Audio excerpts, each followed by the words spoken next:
薩利級大家好人，我炭巨師傅，好快嚟到2025年嘅11月年底啦，咁亦都揾到一個新嘅樓盤要介紹俾大家啦。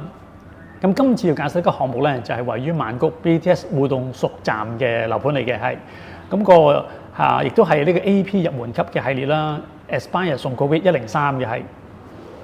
咁其實咧早兩條片咧我都介紹過同區AP 另一個項目 Line 互動屬 Station 嘅係嚇。咁發展商夠膽喺同一區裏邊咧開售兩個樓盤咧，其實都一定有佢嘅原因嘅係。咁最主要佢哋嘅客路都唔一樣啦。咁 Line 互動屬 Station 嗰個咧就係預算高啲啦。咁基本上佢一個細單位咧就大概400零萬匹起嘅係嚇。咁至於今次呢個介紹呢個 Aspire 送 Covid 103咧，就算係入門級啦。咁所以個價錢咧亦都相對係平啲嘅係嚇。咁同埋個預算冇咁高，朋友亦都可以考慮下呢個樓盤啦。咁同埋呢個樓盤有啲咩賣點咧，亦都要講講嘅係嚇。咁我覺得有3個大賣點啦。第一個尺價啦，係個價錢。咁佢每平方米咧就大概係9萬匹左右嘅係嚇。咁就如果以最細一個單位嚟計咧，就大概係230240萬匹起跳嘅。咁換算就大概係60萬鬆啲港幣就有一個單位㗎啦。咁我覺得喺曼谷嚟講咧，亦都相當之實惠嘅係嚇。好，咁第二個賣點咧就係話佢呢個屋苑有6棟啦，咁其中2棟 C 同 D 咧，咁就係 pet friendly 嚟嘅，咁就可以養寵物嘅。咁所以對於啲租客或者自己住嘅朋友咧，如果養寵物咧，亦都係相當嘅大嘅賣點嚟嘅，呢個係嚇。好，咁第3個賣點就係話個環境同埋個配套啦。咁呢個屋苑咧行出左手邊行出嚟咧，咁行2分鐘左右咧，咁佢旁邊有一個超市 Macro 超市喺度嘅，咁好多生活上用嘅嘢、食嘅嘢都有得買嘅，所以唔使擔心嘅係嚇。咁另外啦，亦都講講就係話佢雖然係離 BTS 有個距離咧，大概900零米度啦，咁但係佢哋都有一個配套係 shuttle bus 可以去BTS 嘅，咁所以唔需要擔心嘅係嚇。好啦，咁綜合幾個賣點咧，我覺得呢個樓盤亦都值得去留意下嘅係嚇。咁所以今日咧就嚟到個現場實地個試運單位，就簡單拍一拍佢2個唔同 layout 嘅試運單位俾大家參考嘅。咁希望大家中意啦。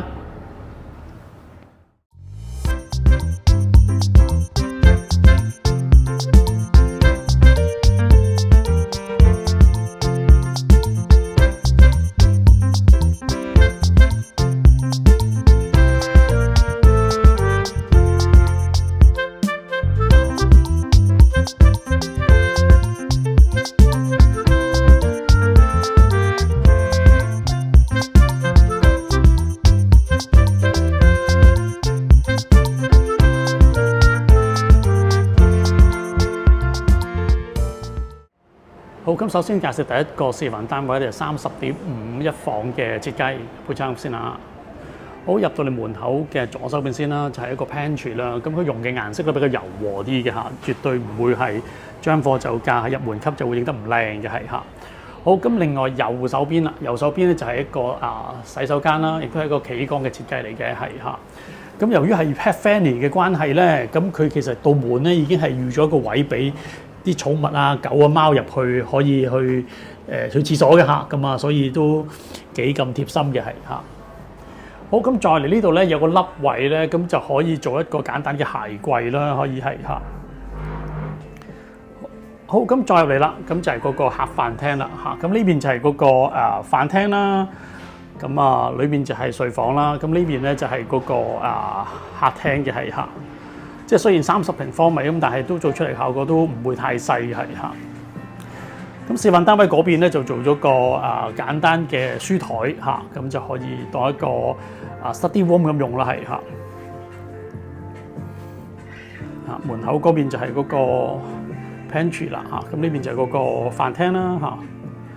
咁再嚟啦就係嗰個睡房啦嚇。咁睡房試運單位咧就放咗張5尺嘅床啦嚇。咁3邊落床亦都係相當之闊落嘅係。咁再嚟後邊嗰度咧就可以做一個衣櫃啦嚇。咁試運單位就冇做木板，就做個開放式嘅衣櫃啦係嚇。咁再嚟啦，咁就喺房裏邊咧就係一個露台啦嚇。咁細細啲可以攞嚟晾衫嘅係嚇。即係成個感覺咧，即係相當之唔錯，同埋係比較柔和啲嘅係嚇。好，咁跟住就再睇埋另一個示範單位啦，係嚇。好，咁跟住第二個要介紹嘅咧，就係另一個layout嘅一房30.5平方米嘅示範單位，有冇參觀先啦？咁呢一個呢隻積咧，咁佢入嚟咧就係就唔係廚房嘅啦嚇，左右咧就係電視機櫃啦嚇，左手邊電視機櫃，咁就可以做埋個鞋櫃喺度嘅係嚇。咁另外右手邊咧就係做一個客廳飯廳嘅設計嚟嘅係嚇。咁呢個設計亦都相當之唔錯嘅係，咁冇咁局促嘅係嚇。咁再入嚟呢部啦。咁就係一個放咗2座位嘅餐台啦嚇，咁嗰個空間亦都相當之夠嘅係。咁再入嚟啦，就係個睡房啦嚇。咁呢隻積個睡房咧就好似係大啲咁，冇感覺係嚇。咁亦都係放一張雙人床，3邊落床啦。咁側邊可以做一個衣櫃嘅係嚇。嗰個感覺亦都相當之好用嘅係嚇。咁可以睇一睇嗰個環境啦係嚇。咁再嚟啦，喺廚房同廁所中間咧，其實有個位咧，咁示範單位就做咗個書台啦，可以做一個細書房喺度嘅係嚇。好，咁先講右手邊，右手邊亦都係一樣啦，咁做咗一個企缸嘅設計嚟嘅係嚇。咁簡簡單單都相當之夠用嘅，唔會太細嘅係嚇。咁書台嘅另一邊啦，咁就係一個廚房啦嚇，同埋個露台。咁亦都係啦，今次用嘅顏色咧就比較柔和啲嘅係嚇。係啦，咁我洗衣機就放露台出邊嘅係嚇。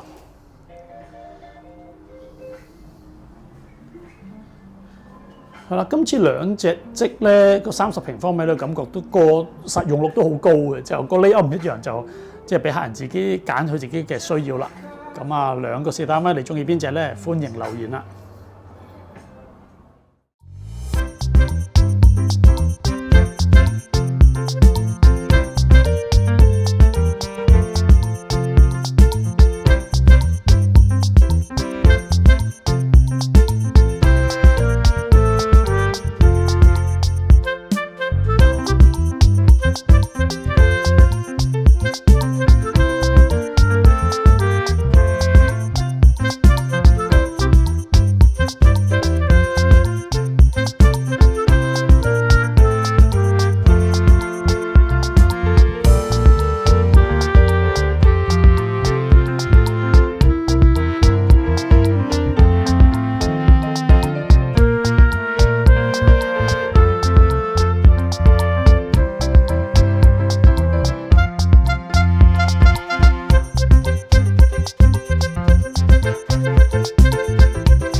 如果大家唔想錯過我介紹泰國樓盤嘅最新資訊呢，就記得訂閱我哋頻道同埋撳埋隔離嘅鐘仔。多謝晒大家。